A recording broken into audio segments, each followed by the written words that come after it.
Hello saviors and welcome, my name is Savar24 and today I'm going to be continuing March of the Living, but this time I'm going to be doing Derek in this storyline.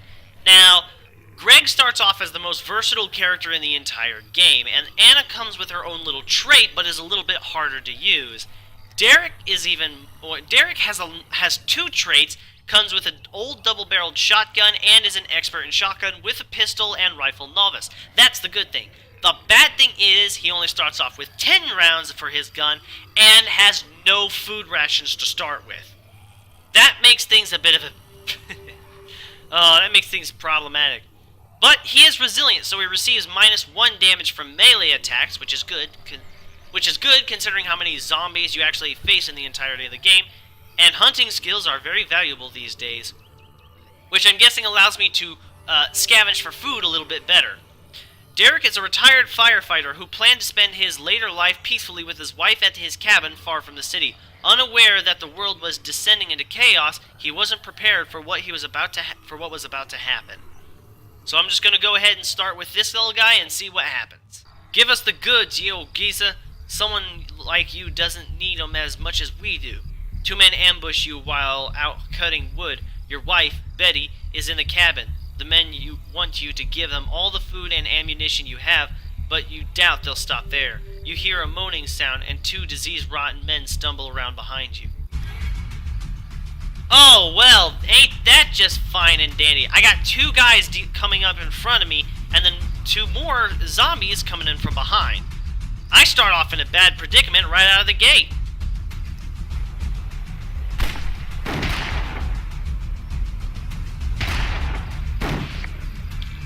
Reload, quick. Ah, crap. Well, I die right out of the gate. Holy crap. They start you off in a bad predicament right out of the gate. Just when you think you've won, another man comes out of the woods and tosses a Molotov cocktail through your cabin's window. Betty runs from the burning structure, and one of those things stumbles out of the woods and bites her on the arm. The arsonist makes for the woods shouting, "You brought it on yourself! Kill the rotter and take care of your wife." You kill the creature and take your wife in your arms. I'm sorry, Betty. Damn it, I should have paid more attention. Please don't apologize, she replies. You didn't set the house on fire, and I should have been more careful too. You talk with Betty for a while, each of you trying to blame yourself for the situation. Eventually realize that you need to take action, and decide to head for one of the medical camps you heard about on the radio a while ago. So I need to make as much progress with Betty as possible. What does she start off with? She starts off with nothing. Soothing personality and cook. You've been with Betty for the past 30 years, and you can't imagine living a day without her. This is going to be hard. So I'm going to have to do as much as I can with Betty in tow, and that's not easy. There's a medical camp out just to the east. That's good, but unfortunately, I need to make way to the city immediately. Luckily, there's one nearby, but I need food, and I also need a weapon for her. Why am I going so slow? I forgot to click the double. You reach the camp, but find it deserted. Dead bodies are strewn across the ground, belonging to people of all ages and colors. Tents have been torn down and even burned, and it looks like few, if any, of the general medical supplies remain. Search the camp for supplies, even if you don't hope to find it much. You find some painkillers and antibiotics in one of the tents. As you turn to leave, you hear some chatter coming from the radio. This is Cobra Team. Can you hear me? Camp Murphy. I repeat, this is Sergeant Brody of Cobra Team. We've been attacked and have suffered serious casualties. You answer the radio. Not sure how to explain the state of Camp Murphy, soldier responds, "We can't move. Only me and one of my men are left, and he's got a twisted ankle." So explain your wife's situation and that you can't help. "Hang on, I might be able to help your wife," the soldier replies. "We were transporting a scientist that was working on a cure for the infection. When we were ambushed, I had one of my men take him to safety. If you give me a hand, I can take you to him. Accept the soldier's help." Upon reaching the location of the soldier gave you, you find a man in uniform fighting a group of infected. As he notices you and your wife, he shouts, "You must be the folks from Camp Murphy. I'm low on ammo and I need your help." You run towards Sergeant Brody to provide assistance. Oh, so he comes with his own weapon setup? Sweet.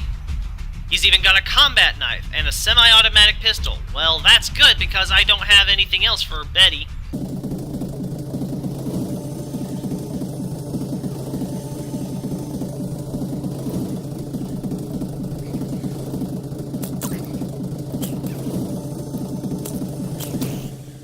Thanks, Sergeant Brody says. Unfortunately, my man didn't survive this last attack.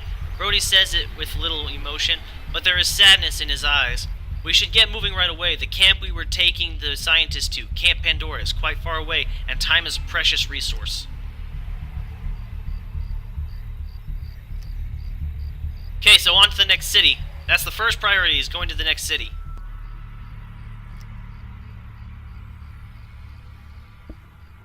Oh man!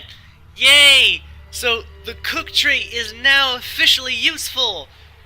So, there's this one attempt where you manage to find a deer lying down in the middle of the woods, and you think that, and you're not entirely sure as to if it's good enough to eat, because why would some random hunter be laying a deer down here for no reason? It's fresh meat because there are arrows inside of it.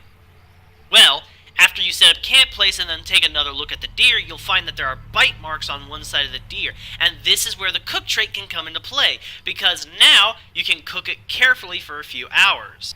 You put in the effort to slow cook the venison, being selective with your cuts from the deer so that the worst of it remains on the carcass.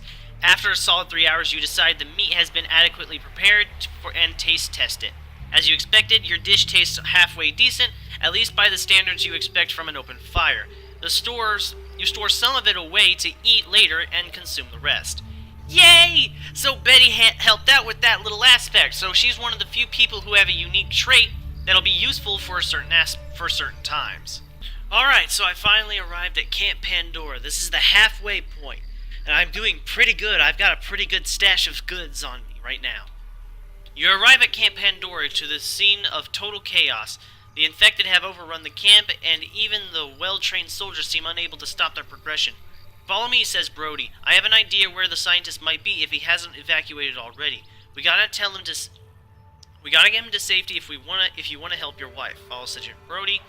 You storm through the camp, avoiding the screaming civilians and their undead pursuers. The scene becomes a blur of white, green, and red as the defenseless populace is torn to shreds, but you have no time to take it in. As if taunting you, some of the infected turn from the corpses they were eating to bar your way. Wow, that is a lot of infected. Holy crap.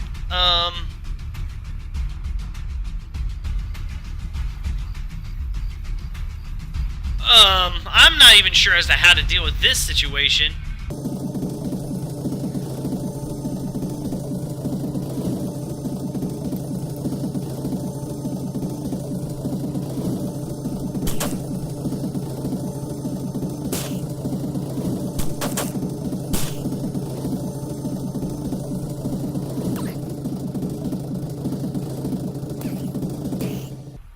Here! He should be in there! Shouts Brody. You enter a small tent that appears to be the communication center of the camp and find the scientist hiding under a table, shaking. Get up! We need you to get out of here now, you tell him. Thanks. My name is, he stutters, but you interrupt him. No time for that. Just follow us. Escape the camp. You pause at what you think is a safe distance from the camp to catch your breath. In the background, you can still hear the chaotic mixture of screams and growls, and the images of what was happening there come back to you. My name is Bill, the scientist says. Bill Nye, the science guy. Okay. Clearing your mind. He pauses as he notices the wound on Betty's arm. This is bad. Really bad. Can you help her? You ask Bill. I might be able to, but I need supplies from a certain lab in order to test the cure I've been working on, he answers. That's where we were heading, but it's an endless cycle where they attack us again and again. He points to a city on the 3rd page of your map and adds, in the meantime, I have some medication that might help to keep her alive and sane. So, first aid kit, antibiotics, acetaminophen, the usual stuff. So what else does he have? He's just got medicine. He has got novice of everything. He can make better work of the rifle than any other character because he doesn't have experience with any other weapon.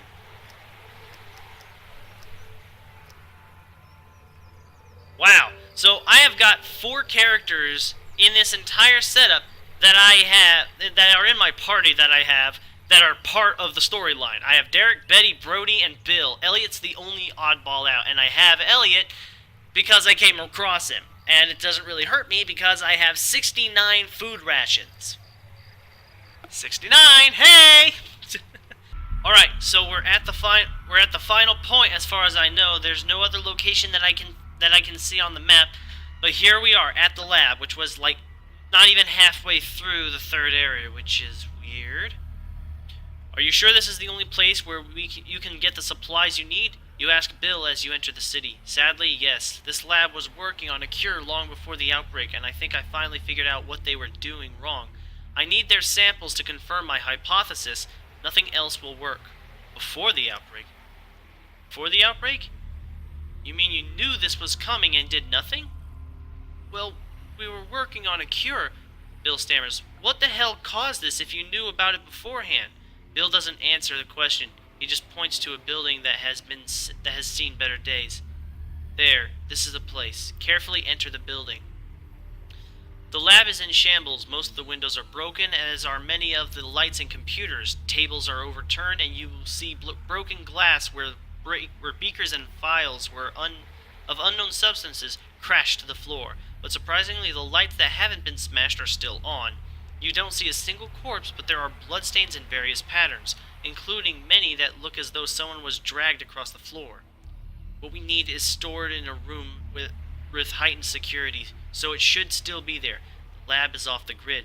Thanks to some solar arrays on the roof, as long as the electricity works, the security should as well. You reach the safe room, and Bill enters a security code. He glances around the room and says, "It's all here. Help me pack it in." "I'm not feeling well," Betty says to you. "Take a break, dear.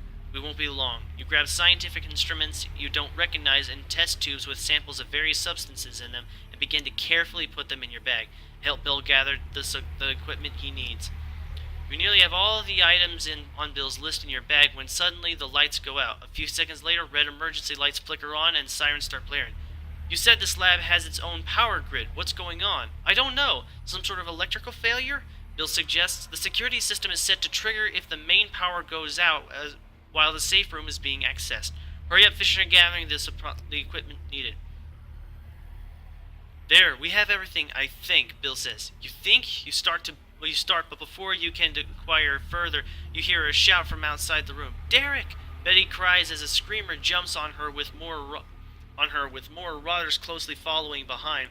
The alarm had masked their approach until the last moment. "Betty!" you shout as more infected grab onto her and the others pour into the safe room.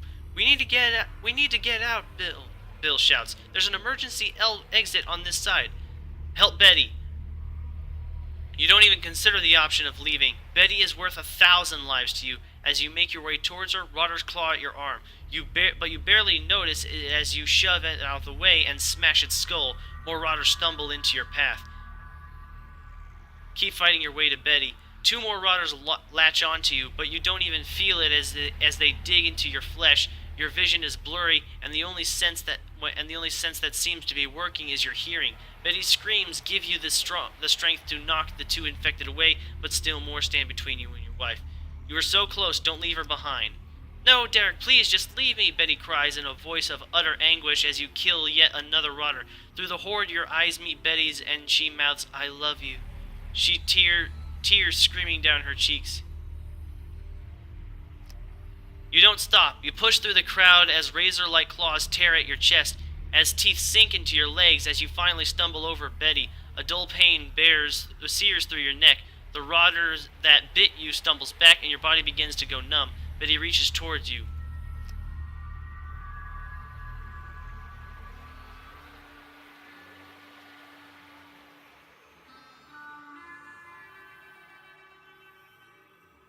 Well, that was it.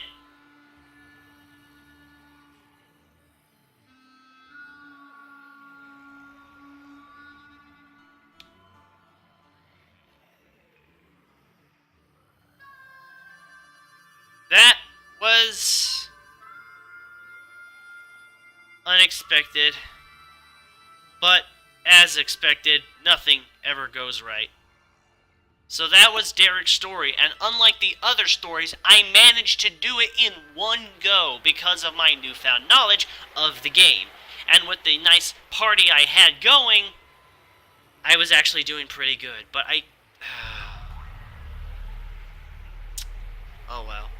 Well, actually, I didn't completely do it in one go, but I did it, I died the first time right out of the gate, but the second time I managed to get it right out of the go. So, basically in one attempt. But that's just going to have to be everything for now. And there was an achievement for making sure that Derek did everything he could to save Betty. Unfortunately, that's the sad thing. But that's just going to have to be everything for this.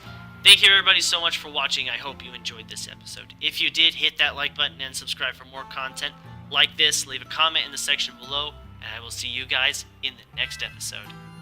Take care, everybody. This has been Derek's Story.